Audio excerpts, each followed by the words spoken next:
মরণ আমায় ডাক দিয়েছে যেতে হবে ভাই, মরণ আমায় ডাক দিয়েছে যেতে হবে ভাই, মরণ আমায় ডাক দিয়েছে যেতে হবে ভাই। পরকালে দেখা হবে এখন চলে যাই, মরণ আমায় ডাক দিয়েছে যেতে হবে ভাই। যে ডাকের সাড়া আমায় দিতেই হবে, থাকিতে পারিব না আর মিছে এইভাবে। ভাবিনি অসময়ে ডাকিবে আমায়, করিনি ইমান আমল কি হবে ও পাই। যে ডাকের সাড়া আমায় দিতেই হবে, থাকিতে পারিব না আর মিছে এইভাবে। ভাবিনি অসময়ে ডাকিবে আমায়, করিনি ইমান আমল কি হবে ও পাই। তওবা করার সময়টাও এখন আমার নাই, মরণ আমায় ডাক দিয়েছে যেতে হবে ভাই, মরণ আমায় ডাক দিয়েছে যেতে হবে ভাই। পাড়া পড়শ ভাই বোনার ঘরের সুন্দর নারী, কিছুদিন পর ভুলে যাবে আপন যতই ভাবি। রেখে যাওয়া সম্পদ তারা নিয়ে যাবে লুট করে, আমি পাপী থাকিব পড়ে অন্ধকার কবরে। পাড়া পড়শ ভাই বোনার ঘরের সুন্দর বিবি, কিছুদিন পর ভুলে যাবে আপন যতই ভাবি। রেখে যাওয়া সম্পদ তারা নিয়ে যাবে লুট করে, আমি পাপী থাকিব পড়ে অন্ধকার কবরে। এই দুনিয়া কারো জন্য চিরস্থায়ী নয়, মরণ আমায় ডাক দিয়েছে যেতে হবে ভাই, মরণ আমায় ডাক দিয়েছে যেতে হবে ভাই। পরকালে দেখা হবে এখন চলে যাই, মরণ আমায় ডাক দিয়েছে যেতে হবে ভাই, মরণ আমায় ডাক দিয়েছে যেতে হবে ভাই। জি আচ্ছা আচ্ছা। তো বাবা ভাই মাগরিব থেকে নিয়ে এখন পর্যন্ত ইনশাল্লাহ আরো দুইখানা বক্তা এখন বর্তমানে উপস্থিত আছেন, সময় মতো আসবেন।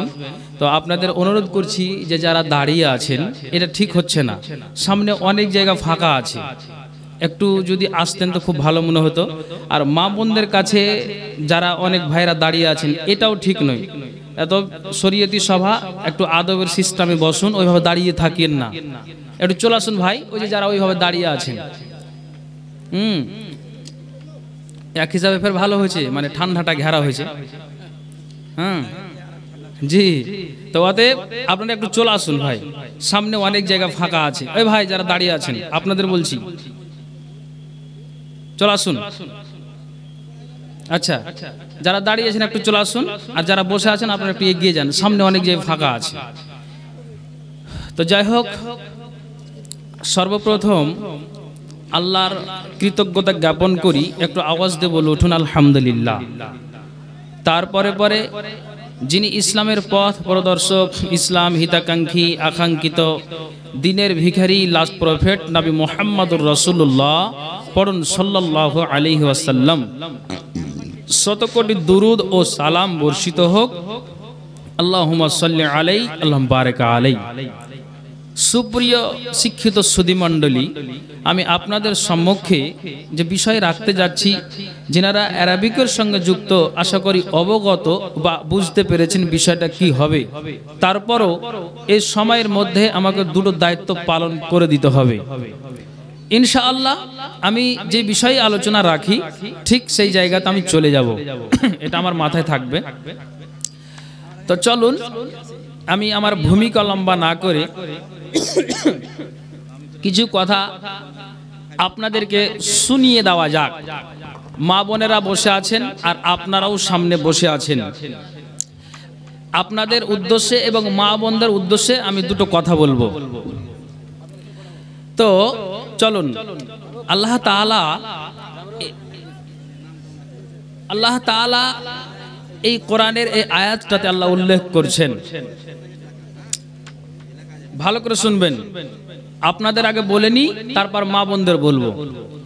আল্লাহ তাআলা এই আয়াতটাতে উল্লেখ করছেন, কুল, হে নবী তুমি বলে দাও।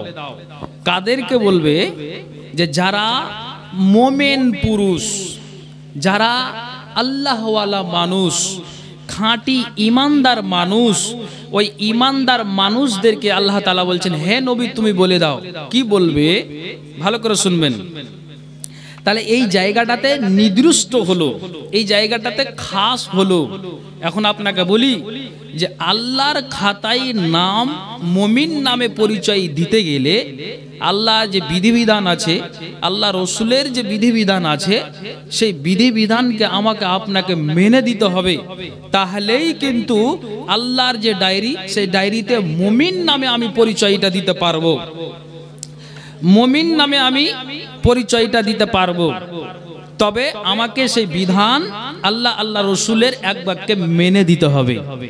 তো চলুন, যদি এই সিস্টেম, এই নিয়ম নীতি যদি আমি আপনি মেনে চলতে পারি, তাহলে ঠিক আল্লাহর ডায়েরিতে মুমিন নামে নামটা লিখাতে পারবো। জি, তো চলুন, কতটা আমরা সংযত হয়ে চলি, কতটা নিজেকে কন্ট্রোল করে চলি। আমি নর নারী উভয়কে বলছি, আপনারা আওয়াজ বন্ধ করুন, মা বোন আপনাদের কথা হবে। আল্লাহ তাআলা এই জায়গাটাতে বলছেন, কুল, হে নবী তুমি বলে দাও। কাদেরকে? যারা মুমিন পুরুষ তাদেরকে বলো। কি বলবে আল্লাহ? ইয়াকুদ্দু মিন আবসারিহিম, তারা যখন রাস্তায় চলবে তো তারা যেন তাদের নজরটাকে নিচু করে চলে। এটা আল্লাহ বলছেন মুমিন পুরুষদেরকে, ইয়াকুদ্দু মিন আবসারিহিম, তারা চলবে তো সংযত হয়ে চলবে। যেমন আপনাকে বুঝাই, একটা যুবক ছেলে কামডলের আপনার উত্তর মাথা থেকে আপনার ঢালাই এখন বর্তমানে হয়ে গেছে রাস্তা, তো 80+ লোক ছেলেটা গাড়ি চালিয়ে আসছে ন্যাংরামুড়ে বাজার। এই বাজারে যখন প্রবেশ করেছে, সামনে একটা ছাগল, একটা কচি বাচ্চা, এই বাচ্চাটাকে দেখে এত জোরে সে ডিস্ক ব্রেক কষেছে, মনে হয় তার জানটাই উড়ে যাবে। কেন? যে নিজেকে কন্ট্রোল, যদিও 80+ তার গাড়ি আছে, তারপরও কন্ট্রোল করলো এই জায়গাতে এসে যে সামনে দিয়ে ছাগল, হতে পারে অ্যাক্সিডেন্ট, এই ছেলেটা হতে পারে আমার চাকার তলে পড়ে যেতে পারে, তখন সংযত হয়ে গেল। তেমনি আল্লাহ তাআলা বলছেন, এ নর, তোমাদেরকে বলছি তোমরা রাস্তাতে চলবে তো ইয়াকুদ্দু মিন আবসারিহিম, তোমার নজরটাকে নিচু করে চলবে। এটা আল্লাহর কোরআন, এটা কিন্তু মুমিন পুরুষদেরকে বলছেন। আর যখন একটা মুমিন পুরুষ নিজেকে সংযত হয়ে কন্ট্রোল হয়ে চলতে পারবে, তো ঠিক আল্লাহর খাতায় মুমিন নামে পরিচয়টা দিতে পারবে। এই বিধান যদি আমি আপনি মেনে নিই, তবে তাহলে পারি, যদি পারি তো আলহামদুলিল্লাহ। তো নজর নিচে করা তো দূরের কথা, বাড়ির জন্য কিছু বাজারে যদি গেলাম কিছু খরিদের জন্য, তো নজর নিচু তো দূরের কথা, অ্যাক্সিডেন্ট হয়ে যাওয়ার সম্ভাবনা বেশি। জি, তা আপনাকে কোনটা বলবো? এই রকম সংযত হয়ে আপনি এই রকম যদি পজিশনে চলেন, আল্লাহর খাতায় মুমিন নামে নামটা লিখাতে পারবেন না। নিজেকে সংযত হতে হবে, তারপর নামটা উঠবে। কেমন ভাবে? তো একটা হাদিস শোনায়। এই চোখ আল্লাহ তাআলা আমাদের দিয়েছেন, একটা হাদিস শুনুন যাতে করে আপনার মগজে উঠে যায়। নবীজি বলছেন, وعن أبي هريرة رضي الله تعالى عنه أن رسول الله صلى الله عليه وسلم, আবু হুরায়রা থেকে বর্ণিত, নবীজি বলছেন, সালাসাতুন লা তারা আইনুহুম আন্নারা ইয়াউমাল কিয়ামাতি, এরে দুনিয়ার মানুষেরা, নবীজি বলছেন 3 শ্রেণীর চক্ষুকে কিয়ামতের দিন জাহান্নাম দেখবে না। তিন শ্রেণীর চক্ষু যারা নিজেকে কারা, ওই তিন শ্রেণীর চক্ষু কারা, যারা নবীজি ঘোষণা করে দিলেন যে তিন শ্রেণীর চক্ষুকে কিয়ামতের দিন জাহান্নাম দেখবে না। অন্য হাদিসে এসেছে যে কিয়ামতের দিন দুই শ্রেণীর চক্ষুকে জাহান্নাম স্পর্শ করবে না, ছুঁয়ে দেখবে না, টাচ করে দেখবে না। আর এই জায়গাতে নবীজি বললেন যে তিন শ্রেণীর চক্ষুকে কিয়ামতের দিন জাহান্নাম দেখবে না। তিন শ্রেণীর মধ্যে কোনটা হলো? নবীজি বলছেন আইনুন বাকাত মিন খাশিয়াতিল্লাহি। একটা এই কামডল গ্রামের কোনো একটা বাপ, কোনো একটা মা কি করলো, তার জালসাটা সমাপ্তি হলো, একটাই শেষ হলো, মানুষ যার যেদিকে বাড়ি সেই দিকে রওনা দিয়ে দিল। কিন্তু একটা মানুষ তার বয়স কিন্তু 40 প্লাস হয়েছে, 50 প্লাস হয়েছে, ওই মানুষটা একটা মসজিদে গিয়ে আপনার যেন উজু বানিয়ে প্রবেশ করেছে আর 2 রাকাত নামাজকে সে আদায় করে বসেছে আর সুবহানাল্লাহ আলহামদুলিল্লাহ তাসবিহ তাহলিল জিকির আজকার সে পাঠ করে যায়। নবীজি বলছেন যে ওই মানুষটা যে জালসা শেষ করে মসজিদে প্রবেশ করলো আর মসজিদে প্রবেশ করে দেওয়ার পর এই লোকটা আল্লাহ দরবারে অ্যাপ্লিকেশন জানাতে জানাতে একটা চোখের কোনা দিয়ে যদি তার পানি পড়ে যায়, তার 2 নয়ন দিয়ে যদি 1 ফোঁটা অশ্রু বয়ে যায়, আল্লাহ রাসূল বলছেন যে কিয়ামতের দিন এই চক্ষুকে জাহান্নাম দেখবে না। একটু জোরে বলেন সুবহানাল্লাহ, তাড়াতাড়ি বলেন। আসসালামু আলাইকুম। প্যান্ডেল আলাকে বলা হচ্ছে আর কমিটিকে বলা হচ্ছে মা বোনেরা বসার জায়গা পায় না, জায়গাটা একটু বড় করুন, এদিকে সরিয়ে এলেন জায়গাটা। যারা প্যান্ডেলের দায়িত্ব আছেন প্যান্ডেল আলাকে বলা হচ্ছে আপনারা জায়গাটা বড় করুন, মা বোনেরা বসতে পায় না, দাঁড়িয়ে আছে। জায়গা পায় না তো বাড়ি পাঠিয়ে দাও। এবার আসুন, তাহলে তিন শ্রেণীর মধ্যে একটা হলো, একটা তাহলে চোখের কথা আল্লাহ বলেছেন গুজুমিন আবসারিহিম, এই পুরুষ রাস্তায় চলবে তো নজরকে নিচু করে চলে, তাহলে একটা হলো এক শ্রেণী। 2 চলে যান। নবীজি বলছেন ও হারাসা লাইলাতান ফি সাবিলিল্লাহি, যেমন বর্তমানে ফিলিস্তিন আর ইসরায়েলের যে লড়াই হয়, আপনাকে একটা কথা বলি, এই লড়াইয়ে যেমন কচি বাচ্চাদের ঘুমটা হারাম হয়েছে, মহিলাদেরও ঘুমটা হারাম হয়েছে, আপনার মানুষেরও ঘুমটা হারাম হয়ে গিয়েছে। মসজিদ আকসাটা যে আপনার সর্বপ্রথম কেবলা মুসলমানের মসজিদ আকসা ছিল, এই মসজিদটাকে নিয়ে লড়াই হয়, দেশটাকে নিয়ে লড়াই হয়। আপনাকে একটা কথা বলি, যুবক পুরুষ আপনার সারা রাত কি করে? জাগরণ হয়ে আছে আল্লাহর ওয়াস্তে লিল্লাহিয়াতের জন্য। কেন জাগরণ হয়ে আছে? আল্লাহর চোখের পাতা 1 ফোঁটা বন্ধ করে নাই। নবীজি বলছেন যে ব্যক্তিটা লিল্লাহিয়াতের সহিত চোখের পাতাটাকে বন্ধ না করে সারা রাত জাগরণ হয়ে থাকে, নবীজি আমার বলছেন এই শ্রেণীর চক্ষুকে জাহান্নাম দেখবে না। এখন আপনাকে বলাই, আপনার যেন খাইবারের যুদ্ধে আল্লাহ পাকের রাসূল একজনকে দায়িত্ব দিয়ে পাঠালেন, যাও তুমি সেই দায়িত্বটাকে বহন করোগা। তার আল্লাহ পাকের রাসূল তার পূর্বের রাতের খবরটাকে জানার জন্য নবীজি আমার একজনকে পাঠালেন, গোপনে তার তথ্য নিয়ে নিলেন। তারপরে আবু মারসাদ আল গানামিকে দায়িত্ব দিলেন, ওই জায়গাটাতে তুমি যাবে আর ওই জায়গাতে তাম্বু টাঙিয়ে সারা রাত তুমি জাগরণ হয়ে থাকবে। ঠিক আপনার মসজিদে আজান হলো আসসালাতু খায়রুম মিনান নাওম, মানুষেরা উঠে যাও, ঘুমের চাইতে নামাজ উত্তম, আর তোমরা ঘুমিয়ে থাকিও না। সেই ব্যক্তিটা সকালে নবীর দরবারে হাজির হয়েছেন। আল্লাহ পাকের রাসূল বলছেন ও আবু মারসাদ আল গানামি, তুমি বলো তো যে দায়িত্বটা তোমাকে দিয়েছিলাম তুমি সেই দায়িত্বটাকে সঠিকভাবে পালন করেছো? নবীজি গো আমার, আপনি আমাকে আদেশ করেছেন চোখের পাতা একটু আমি বন্ধ করি নাই। আল্লাহি আল্লাহর কসম খেয়ে বলছি, আল্লাহ পাকের রাসূল বলছেন এই যে তুমি লিল্লাহিয়াতের জন্য, দ্বীনকে বাঁচাবার জন্য, কোরআনকে বাঁচাবার জন্য, ইসলামকে বাঁচাবার জন্য যে তুমি সারা রাত জাগরণ হয়ে থেকেছো, আল্লাহ রাসূল বলছেন তুমি জান্নাতকে ওয়াজিব করে নিয়েছো। একবার জোরে বলুন সুবহানাল্লাহ। নবীজি বলছেন ওরে দুনিয়ার মানুষেরা 3 শ্রেণীর চক্ষুকে জাহান্নাম দেখবে না। তো 2টা হয়ে গেল, একটা যে আল্লাহর ভয়ে গভীর নিশিতে কেঁদে দিবে আর লিল্লাহিয়াতের সহিত যে রাতটাকে জাগরণ করে দিবে। এই 3 আপনার 2 শ্রেণীর চক্ষু হয়ে গেল। 3 নম্বর আপনাকে বুঝাই, নবীজি বলছেন এরে মুমিন পুরুষ তুমি কান খুলে শুনো, ওয়া আইনুন গাজাত আন মাহারিমিল্লাহি। আপনাকে একটা কথা বলি, ঠিক যেন আপনি এক ডালিয়া মুড় থেকে একটা ছেলে, তার বয়স হলো 20 থেকে 25 বছর, এই যুবক ছেলেটা আপনার বাইকে চলে আসে আর কামডলের উত্তর মাথা থেকে আপনার এমএসকে স্কুলে যে নারীটা প্রবেশ করবে, স্কুলে যাবে 10টার সময়, ওই নারীটার সঙ্গে ওই পুরুষটার দেখা হয়ে গিয়েছে।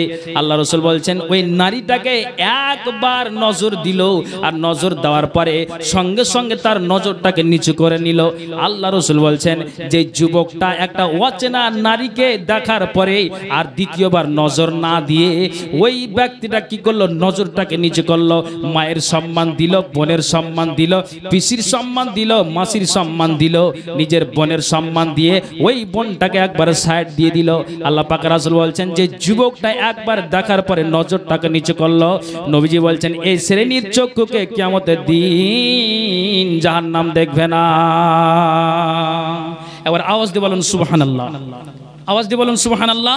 তাহলে 3 শ্রেণীর চক্ষুর মধ্যে এটা।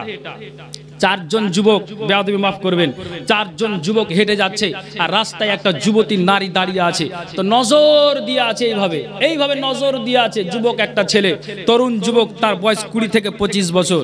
তখন ওকে আরো 3 বন্ধু তার গায়ে একবার একটু হুঁড়া দিয়েছে, যাই কি বাবা তুমি ওইদিকে নজর কেন দিচ্ছ? বলছে থাম, মুলবিদের মুখে ফতোয়া শুনেছি যে একবার মেয়েকে দেখতে পাওয়া যাবে, তো দেখেলি, তো একবার দেখতে পাওয়া যাবে তার জন্য তুমি দূরবীন ধরে ঘন্টা দেখবে, এটা তোমাকে কে বলেছিল? বলছে থাম না, হে মাল ভালো আছে। তাহলে এই দেখা আপনি আল্লাহর খাতায় মুমিন নামে নামটা লিখাতে পারবে না। আল্লাহর কোরআন কি বলছেন? আউযু বিল্লাহি মিনাশ শাইতানির রাজিম, কুল লিল মুমিনিনা ইয়াগুদ্দু মিন আবসারিহিম। এরে মুমিন পুরুষ কান খুলে শোনো, যখন তুমি রাস্তায় চলবে তো তুমি তোমার নজরটাকে নিচু করে চলবে। তার মানে এটা নয় এক চান্স তুমি একটা নারীকে, যুবতী নারীকে দেখতে পাবে তো তুমি যেন 10 মিনিট 15 মিনিট তুমি 30 মিনিট ধরে তার দিকে চেয়ে থাকবে, এটা নয়। আল্লাহ রাসূল বলছেন কান খুলে শোনো, যখনই তোমার নজরটা একটা সুন্দর রমণীর দিকে আসবে তুমি সঙ্গে সঙ্গে তোমার নজরটাকে নিচু করে নাও। আর যখন একটা যুবক যে একবার দেখার পরে নজরটাকে নিচু করবে, আল্লাহ রাসূল বলছেন এটা কান খুলে শোনো মুমিনেরা, আল্লাহর খাতাতে মুমিন নামে নামটা লিখাতে পারবে, নচেত কোসমিন কালে নাম লিখাতে পারবে না। জি, রাসূলের হাদিস, আল্লাহর কোরআন। তাহলে চোখের কথা হলো, তারপরে আপনাকে কি বলবো? আল্লাহর কোরআন বলছেন ওয়াইয়াহফাজু ফুরুজাহুম। মা বোন আপনাদেরও কথা আসবে, আগে পুরুষের কথা বলে নি। আল্লাহ রাব্বুল আলামিন বলছেন এরে পুরুষেরা নিজের নিজের আব্রুটার হেফাজত রাখো, সংযত রাখো। এক কথাই যে ইজ্জতটা বিবির জন্য হালাল আর বিবির স্বামীর জন্য হালাল। আল্লাহ রাসূল বলছেন, আল্লাহর কোরআন জানিয়ে দিলেন ওয়াইয়াহফাজু ফুরুজাহুম, এরে পুরুষেরা তোমার ইজ্জতটাকে সুন্দর করে ঢেকে রাখো, খবরদার বিলিয়ে দিও না, সংযত রাখো। কেন আল্লাহ তাআলা এই কথা বললেন? নবীজি বলছেন ওয়া আন আবি হুরায়রা রাদিয়াল্লাহু তাআলা আনহু, আবু হুরায়রা থেকে বর্ণিত, নবীজি বলছেন আল্লাহ পাকের রাসূলকে জিজ্ঞেস করা হলো সুয়েলা আন আকসারি মা ইদখুলুন নাসাল জান্নাতা, আল্লাহ পাকের রাসূল আপনি বলেন তো সর্বাধিক পরিমাণে কোন বস্তু আল্লাহর জান্নাতে নিয়ে যাবে? নবীজি বলছেন কালা তাকওয়াল্লাহি ওয়া হুসনুল খুলুকে, এর দুনিয়ার মানুষেরা যার ভিতরে আল্লাহর ভয় ঢুকে গিয়েছে, ওয়া হুসনুল খুলুকে যার চরিত্রটা নাম্বার 1 চরিত্র আছে, ভালো ব্যবহার আছে, আল্লাহ রাসূল বলছেন এই 2 বস্তু সর্বাধিক পরিমাণে আল্লাহর জান্নাতে নিয়ে যাবে। তারপরে নবীজিকে জিজ্ঞেস করা হলো ওয়াসুয়ালা আন আকসিরি মা ইদখুলুন নাসাত নারা ইয়া রাসূলুল্লাহ, আল্লাহ পাকের রাসূল আপনি বলেন তো সর্বাধিক পরিমাণে কোন বস্তু আল্লাহর জাহান্নাম খানাতে নিয়ে যাবে? নবীজি বলছেন কাল আল ফামো, এরে মা বোনেরা, এরে বাবা ভাইরা কান খুলে শোনো, তুমি তোমার মুখটাকে কন্ট্রোল রাখো, মুখ দিয়ে আবর্জনা কথা বলিও না, যে মুখের দ্বারা দিয়ে তোমার বাড়িতে তোমার ছেলে কষ্ট পায়, তোমার বিবি কষ্ট পায়, তোমার আত্মীয় স্বজন কষ্ট পায়, নিজের স্বামীটা কষ্ট পায়, আপনার বিবির আপনার ভাষাতে নিজের আপনার স্বামী কষ্ট পায়, স্বামীর ভাষাতে বিবিটা কষ্ট পায়। আল্লাহ রাসূল বলছেন যে পুরুষটা আর যে নারীটা মুখটাকে কন্ট্রোল না করে চলতে পারবে, আল্লাহ রাসূল বলছেন এই মুখ তোমার বিপক্ষ হয়ে গিয়ে কাল কিয়ামতের দিন তোমাকে জাহান্নাম খানাতে নিয়ে যাবে। এক, তারপরে নবীজি বলছেন ওয়াল ফারজ, যারা নিজের সতীত্বটাকে যারা রক্ষা না করতে পেরেছে, আল্লাহ রাসূল বলছেন এই 2 বস্তু সর্বাধিক পরিমাণ পরিমাণে আল্লাহর জাহান্নাম খানাতে নিয়ে যাবে। এই জন্য আল্লাহ কোরআন বলছেন ওয়া ইয়াহফাজু ফুরুজাহুম, এর পুরুষ শুনো তুমি তোমার আবরুর হেফাজত করো। আপনাকে একটা কথা বলি, আবরুর হেফাজত যদি করি, এই চোখকে যদি আমি সংযত হয়ে চলি, তাহলে আল্লাহর খাতাতে মুমিন নামের নামটা লিখাতে পারবো। কথাটা বুঝবেন। একটা লোক 500 টাকা মসজিদে নিয়ে গিয়েছে, ইমাম সাহেবের কাছে 500 টাকা নিয়ে গিয়েছে, বলছে মুলবি সাহেব এই 500 টাকা দিলাম, একটু দোয়া করে দেন তো। ঠিক আছে, মৌলভী সাহেব বলছেন যে আচ্ছা আপনি দোয়াটা কিসের জন্য চাইছেন, যদি এটা বলতে পারেন তাহলে মনে হয় আমার দিল আরো বেড়ে যাবে দোয়ার জন্য। তা আপনি কিসের জন্য চাইছেন একটু বলতে পারবেন কি? বলছে আমার নিয়ত আমার কাছে আছে, আপনি দোয়াটা পড়ে দিন। ঠিক আছে, বলছে ভাই দান গোপনও করা যায়, প্রকাশ্য করা যায়, এটা আপনি গোপন রেখেছেন, 500 টাকা দিয়েছেন। তখন মৌলভী সাহেব বলছে আল্লাহ জানি না কিসের জন্য এই ব্যক্তিটা দোয়া চাইছে, আল্লাহ তুমি অন্তর্যামী, ইন্নাহু আলিমুন বিজাতিস সুদূর, অন্তরের খবর জানো, সারা বিশ্বের তুমি আল্লাহ তাআলা খবর জানো। এই ব্যক্তিটা কিসের জন্য মসজিদে এসে 500 টাকা দিয়ে কাকুতি মিনতি করছে, আল্লাহ জানি না, তার রুজি রুটিতে বরকত দিও। রব্বে হাবলি মিনাস সালিহিন, আল্লাহ তুমি তাকে নেক সন্তান সন্ততি আল্লাহ তুমি দান করিও। আগের দোয়াটি যেটি বললো আর লাস্টে যে কথাটা বললো রব্বে হাবলি মিনাস সালিহিন, আল্লাহ তুমি এই পুরুষটাকে আল্লাহ তার বিবির উদর থেকে নেক সন্তান সন্ততি আল্লাহ ছেলে মেয়ে তুমি দান করিও। 500 টাকা হাতে নিয়ে আছে, মৌলভী সাহেবের কাছ থেকে 500 টাকা করে চট করে ছিনিয়ে নিয়েছে। ছিনে না, মৌলভী সাহেব বলছে এটা কেন ছিনাইলে? কইছে তুমি যে আমার বিষ মেরে দিলা। বলছে কেন বিষ মানু? কইছে আমি তো ছাইলা বন্ধ করার লেগে শুনু। মুসলমান, এটাতে ইজ্জত কোনদিন রক্ষা হয় না। আল্লাহর কোরআন বলছেন কুল্লিল মুমিনিনা ইয়াগুদ্দু মিন আবসারিহিম ওয়া ইয়াহফাজু ফুরুজাহুম, এর পুরুষেরা কান খুলে শোনো, তুমি তোমার আবরুর হেফাজত করো, তোমার নজরকে নিচু করে চলো, তুমি তোমার আবরুর হেফাজত করো। আল্লাহ রাব্বুল আলামিন বলছেন যখনই একটা পুরুষ তার মুখকে কন্ট্রোল করে চলবে আর একটা তার ইজ্জতটার হেফাজত করবে, আল্লাহ রাসূল বলছেন যারা এই হেফাজত রাখতে পারবে অবশ্যই আল্লাহর জান্নাতে নিয়ে যাবে। কিন্তু যদি যেই পুরুষটা মুখটাকে কন্ট্রোল রাখতে পারলো না, যে পুরুষটা নিজের ইজ্জতটার কোনো খেয়াল রাখতে পারলো না, ইজ্জতটাকে বিলিয়ে দেয় বিবি ছাড়া, আল্লাহ রাসূল বলছেন এই দুই বস্তু সর্বাধিক পরিমাণে আল্লাহর জাহান্নাম খানাতে নিয়ে যাবে। আল্লাহর কোরআন বলছেন যালিকা আযকা লাহুম, এটাই তোমাদের জন্য অধিক পবিত্র, এটাই তোমাদের জন্য অধিক পবিত্র। ইন্নাল্লাহ খাবিরুম বিমা ইয়াসনাউন, নিশ্চয়ই তোমরা যা করো সে সম্পর্কে আল্লাহ সম্মুখ অবহিত। তাহলে এই যদি আমি চোখ আমার আবরু আমি যদি সংযত হয়ে চলি, তাহলে এটা জেনে নিতে হবে আল্লাহর খাতাতে মুমিন নামের নামটা লিখাতে পারবো।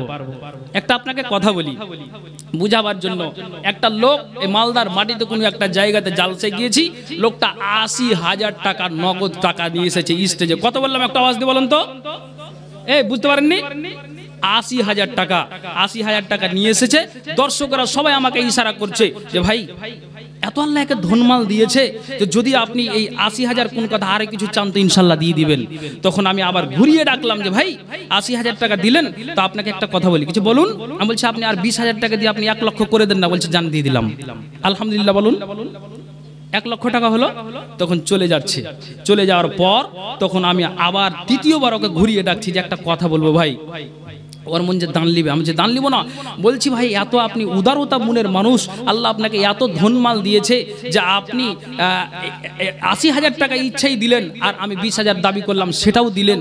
তো কত আপনি উদারতা মনের মানুষ, আল্লাহ আপনাকে ধনমাল দিয়েছে। সত্যি আপনি মসজিদকে, আল্লাহর মসজিদকে ভালোবাসেন, দিনকে ভালোবাসেন, আপনি ৮০,০০০ থেকে ১ লক্ষ টাকা দান করলেন। তো আপনি কি নামাজ রোজা করেন, নামাজ রোজা পড়েন? তখন ও বলছে মৌলভী সাহেব আরো ২০,০০০ টাকা নিয়ে এলো, কিন্তু ওইদিকে চাপ দিও না। এবার আপনাকে কি বলি, আল্লাহর কোরআন বলছেন দুনিয়ার মানুষ তোমরা কান খুলে শোনো, একটা মুমিনকে একটা আপনার সংযতকে চলতে বলা হলো। কোটি কোটি টাকা যদি আপনি দান করে দেন তাহলে এটা আপনি মাথায় রাখুন। আর নামাজ নামের ইবাদতটা যদি আপনার ভিতরে না হয় তাহলে এটা জেনে নিতে হবে আল্লাহর ডায়েরিতে মুমিন নামের নামটা কুসমিন কালে আপনি লেখাতে পারবেন না। জি, একজন 200 টাকা দান দিয়েছে কার নামে? মায়ের নামে, ইনশাল্লাহ আমি যাচ্ছি ওইদিকে। তাহলে এই লোকটা যে 1 লক্ষ কেন কোটি টাকা দান করে দিল, যার ভিতরে নামাজ নেই, কিছু নেই, সব শেষ। আমি এটা বুঝাতে চাইছি এই বিষয়ে যে আল্লাহর খাতাতে মুমিন নামে নামটা লিখাতে গেলে আপনাকে সংযত হতে হবে, জি, নিজেকে কন্ট্রোল হয়ে চলতে হবে, তাহলে আপনি আল্লাহর খাতাতে মুমিন নামে নামটা লিখাতে পারবেন। সুপ্রিয় শিক্ষিত সুধী মণ্ডলী, আশা করি আমার ভাষা আপনারা বুঝতে পারছেন। একটুখানি আপনারা ধৈর্য ধরেন, মা বোনেরা বসে আছে, এদের কথা যদি না বলি গাল ফুলে যাবে এদের, বুঝতে পারছেন? অথচ কিন্তু আওয়াজ এদের বন্ধ হয় না। আমি একটা কথা বলি আপনাদের, আল্লাহ তাআলা যেমন পুরুষদের কথা বলা হলো, যেমন পুরুষদেরকে আল্লাহ তাআলা বললেন, তেমনি আল্লাহ তাআলা নারীদের উদ্দেশ্যে আল্লাহ তাআলা বলছেন, এরে নারীরা তোমরা কান খুলে শুনো। নারীদের কথা আল্লাহ তাআলা কি বললেন, একটু ধৈর্য ধরেন, ইনশাআল্লাহ আপনাদের আর উনাদের কথাটাকে আমি একটু এগিয়ে গেলে কথাটা মিলে যাবে, এই জন্য একটু ধৈর্য ধরতে বললাম। কি বলেন আল্লাহ তাআলা? আল্লাহ বলছেন, কুল্লিল মুমিনাতি ইয়াগুদুদনা মিন আবসারিহিন্না ওয়া ইয়াহফাজনা ফুরুজাহুন্না ওয়ালা ইবদিনা যিনাতাহুন্না ইল্লা মা যাহারা মিনহা ওয়াল ইয়াজরিবিনা বিখুমুরিহিন্না আলা জিবিহিন্না ওয়ালা ইবদিনা যিনাতাহুন্না। আল্লাহ তাআলা মুমিনা নারীদেরকে বলছেন, এরা মুমিনা নারীরা তোমরা কান খোলো শোনো। আল্লাহ যেমন পুরুষদেরকে বললেন, এরা পুরুষ তুমি কান খোলো শোনো, তোমাদেরকে বলে দেওয়া হচ্ছে যখন রাস্তায় চলবে তো তুমি তোমার নজরটাকে নিচু করে চলবে, সংযত হয়ে চলবে, তুমি তোমার ইজ্জতের হেফাজত করবে। তেমনি আল্লাহ তাআলা নারীদেরকে বলছেন, কুল্লিল মুমিনাতি ইয়াগুযুজনা, এরা মুমিনেরা, এরা মুমিনা নারীরা তোমরা কান খোলো শোনো। ইয়াগুযুজনা মিন আবসারিহিন্না, যখন তোমরা রাস্তায় চলবে তো তোমাদের নজরটাকে নিচু করে চলবে, খবরদার নজরকে উঁচু করে চলবে না। একটা পুরুষের ক্ষেত্রে যেমন বলা হলো, তেমনি নারীদের ক্ষেত্রে বলা হলো, রাস্তায় চলবে না ডান দিকে তাকাবে না বাম দিকে তাকাবে, কন্ট্রোল করে চলবে। খবরদার খবরদার, এর নারীরা কান খুলে শোনো, রাস্তায় চলতে গেলে তুমি তোমার নজরটাকে নিচু করে চলবে। কেমন নজরকে নিচু করে চলবে? আপনাকে একটা কথা বলি, যে কামডলের যদি আপনার উত্তর মাথায় কোন একটা পুরুষ মারা যায়, কোন একটা নারী যদি মারা যায়, তাহলে মায়েরা আপনার বোনেরা দলের দল ছুটতে আপনার আরম্ভ করে দেয়। শরীয়ত এটাকে কতটুকু সাপোর্ট করেছে? আল্লাহ তাআলা যেমন নারীদেরকে বললেন নজরটাকে নিচু করে চলো, সুবহানাল্লাহ। আপনাকে আমি বলি যে আপনার উহুদের প্রান্তে দ্বীনকে রক্ষা করার জন্য, ইসলামকে বাঁচাবার জন্য 1-2 করে করে 70 জন শহীদ লাশ যেন আপনার জন্য শাহাদাত বরণ করেছেন। তার ভিতরে নবীজির চাচা আমির হামজাও শাহাদাতটা বরণ করেছেন। আর আপনার জনম ঠিক যারা নবীজির ফুফু সাফিয়া, এটা আপনার জনম জুবাইরের মাতা খবর পেয়েছে, আল্লাহ আমার ভাই আর দুনিয়া থেকে চলে গিয়েছেন, তা আমার ভাইকে আমি দেখতে যাব। বিদ্যুতের গতিতে সাফিয়ার জন্য দৌড় দিয়েছেন। আর আল্লাহ রাসূল বলছেন, যেমনই খবরটা পেলেন, নবীজি বলছেন যে জুবাইর তুমি তোমার আম্মাকে বাধা দাও, তুমি তোমার মাকে তুমি বাধা দাও, যাতে করে উহুদের প্রান্তে তোমার মা যেন উহুদ প্রান্তে যেন না যায়। ওরে মা, আপনাকে একটা কথা বলি, যদি আপনার ছেলে, আপনার স্বামী মারা গিয়েছে, যদি আপনার বড় ছেলে আপনাকে বাধা দেয়, খবরদার কোনো জায়গা যেতে হবে না, মা তোমাকে কোনোদিন আসতে হবে না, শরীয়ত সেটা সাপোর্ট করেনি। পৃথিবীর মানব তেমনি আল্লাহ তাআলা বলছেন যে জুবাইরকে, আল্লাহ নবী সাল্লাল্লাহু আলাইহি সাল্লাম বলছেন, জুবাইর তুমি তোমার আম্মাকে বারণ করো, মা বিদ্যুতের গতিতে যেন চলে আসছেন। আপনাকে একটা কথা বলি, একটা পুরুষ যদি গতিবেগে হাঁটে, একটা নারী যদি গতিবেগে হাঁটে, তাহলে আপনি অটোমেটিক জানবেন যে তার টাকনু থেকে লুঙ্গিটা উঠে যাবে, মায়েদের কাপড়টাও উঠে যাবে। আল্লাহ রাসূল যেমনই জুবাইরকে নিষেধ বললেন, মা যেমনই সঙ্গে সঙ্গে এসেছেন, জুবাইর যেন সঙ্গে সঙ্গে মায়ের আগাটা ঘেরে নিয়েছেন। মা তুমি যেতে পারো না, মা তুমি যেতে পারো না, মা তুমি যেতে পারো না। সঙ্গে সঙ্গে এবার তেনা সিজন সাফিয়া এবার তর্কে জড়িয়ে গেল, ছেলে রে তুমি আমাকে কেন বাধা দাও? নবীর মুখ থেকে আমি বলতে শুনেছি যে যদি আপনার নিজের খালা আপনার ডাইনিং এ বসে আছে, আপনার ঠিক গরমের সময়তে পাংখাটাকে জুড়ে দিয়েছে, মাথার কাপড়টাকে খুলে দিয়েছে, আল্লাহ রাসূল বলছেন নিজের বহিন বাটা পার্শ্বে বসে আছে, আর খালা যদি মাথার কাপড়টা খুলে বসে থাকে, খালার কোনোদিন গুনাহ হতে পারে না। নিজের ভাইয়ের সামনে নিজের বোনটা মাথার কাপড়টা যদি খুলে বসে থাকে, তাহলে আপনার জন্য বোনের কোনোদিন গুনাহ হতে পারে না।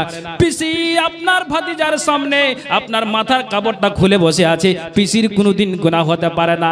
নিজের ছেলের সামনে মা মাথার কাপড় খুলে বসে আছে, মায়ের কোনোদিন গুনাহ হতে পারে না। তোর ছেলে তুমি আমার সন্তান, কেন তুমি বাধা দাও? উহুদের প্রান্তে আমার ভাইকে আমি দেখতে যাব। নবীর মুখ থেকে বলতে শুনেছি যে আপনার যেন নিজের ভাই নিজের বোন মুখ দেখবে, এটা কোনোদিন সমস্যা হতে পারে না। মারে তুমি মরা বাড়ি যাও তো শরীয়ত কতটা সাপোর্ট করেছে তুমি এই জায়গা থেকে শিক্ষা নাও। যদি এখান থেকে শিক্ষা নিতে পারো, তোমার মগজে যদি উঠে যায়, তা আল্লাহ রাসূল বলছেন, আল্লাহর কোরআন জানালেন যে মুমিন নামে তুমি নামটাও লেখাতে পারবে। ঠিক যেমনই যখন মা এবং ছেলে যখন কথা কাটাকাটি হলো, এবার সঙ্গে সঙ্গে জুবাইর বলছেন, না রাসূলুল্লাহি সাল্লাল্লাহু আলাইহি ওয়াসাল্লাম, মারে আল্লাহ পাকের রাসূল বাধা দিয়েছেন, এই জন্য মা তোমাকে আমি আটকে দিচ্ছি। সুবহানাল্লাহ।